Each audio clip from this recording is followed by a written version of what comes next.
Please welcome Christiane Amanpour.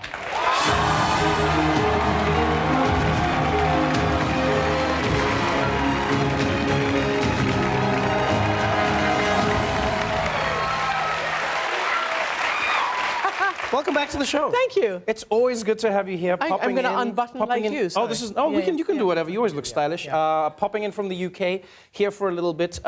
This is interesting because every time I see you, we talk about the news. Yes. You're deeply entrenched in the news, but this is a different series. Can I still talk to you about the news? You can. Yeah. It's been a crazy news day. It has. Right, Robert Mueller subpoenaing Trump's The whole organization. The whole organization. With focus on any documents to deal with Russia business. So let me ask this. What happens if Mueller just finds that it's money laundering? Does he walk away?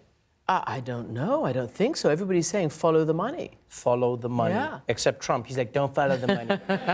Nothing Well, to I see did here. like your wonderful profile of his new chief economic advisor. So, He's a fascinating man, isn't he? Yeah. Kudlow? My favorite is there's no bubble. Yeah. There's no recession. There's no crisis. I feel like that's Let's what Trump...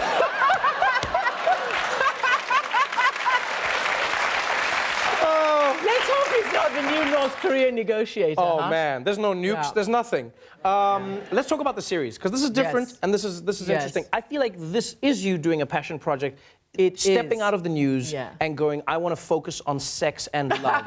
What is the series about? First of all, I had to try to focus on something to give me some respite Right. from the stress of the times we live in, right? I can So, understand you that. can understand that.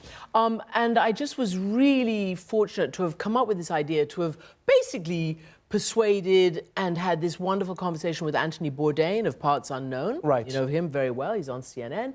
And we decided that this was a great conversation to have. And you can see I'm a little bit awkward as it starts. There I am at a table saying, so how's sex? You know, I mean, Right. it's not the most profound question. Right. However, it's very much fun. This whole series in all the different cities around the world is a lot of fun.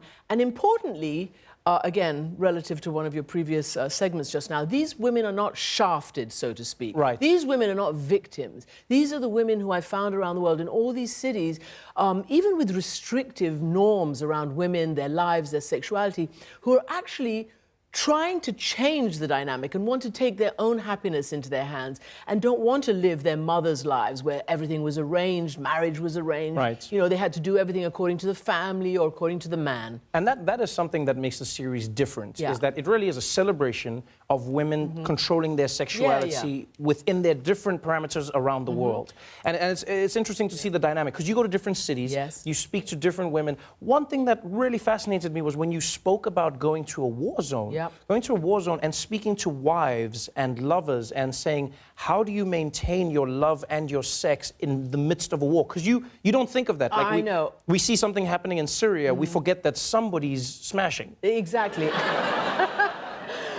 That is what actually inspired me to do the series, that very question about those very people. Because all my career I have done extreme reporting in extreme conditions. So I've watched the human condition in the most extreme circumstances. And they're, you know, worried about survival, worried about, you know, feeding their children, worried about staying alive, this and that. And I thought, but you know what? There is another side to the coin of the human condition. And that side is happiness, it's love, it's intimacy, it's sex. It's how do women, especially in these parts of the world, actually express their most basic needs? Right. How do they ask for what is their right? Why do we all have the right to pursuit of happiness and fulfillment and all the rest of it, and they don't? In Japan, it's interesting because you don't just talk about the women who are unfulfilled, but you talk about a culture where they're struggling right now because, you know, you talk about in the series, I think it's 40% of Japanese men are virgins. Yes, I mean, it's extraordinary. Right, and many men and women have never touched. They don't touch in public. They don't know how to communicate. And so sex is on the decline. It's so on the decline, and it's a very taboo subject, and they don't have words for I love you, or they don't use those words. And there's a lot of really poignant interviews in the Tokyo episode, which we just saw a clip from. And at the end of this program, at this episode, we have this fabulous couple who want to buck this system and buck this trend. And they've created this thing called the Adoring Husband Society, where regularly the husband has to go and stand and shout and bellow, "I love you," to their wives. And do you know what it works? That's what they have to do? Yes, as well as other things. Wait, so but you start by doing that. You walk out and then you're like, "I love you! Yes! I love you! Yes! I love you!" Yes! Watch the show, and then it's you amazing. Smash. Yeah, what is this smash? Thank you so much for being on the show again. Sex and Love Around the World premieres March 17th at 10 p.m. on CNN. Christiane Amanpour, everybody.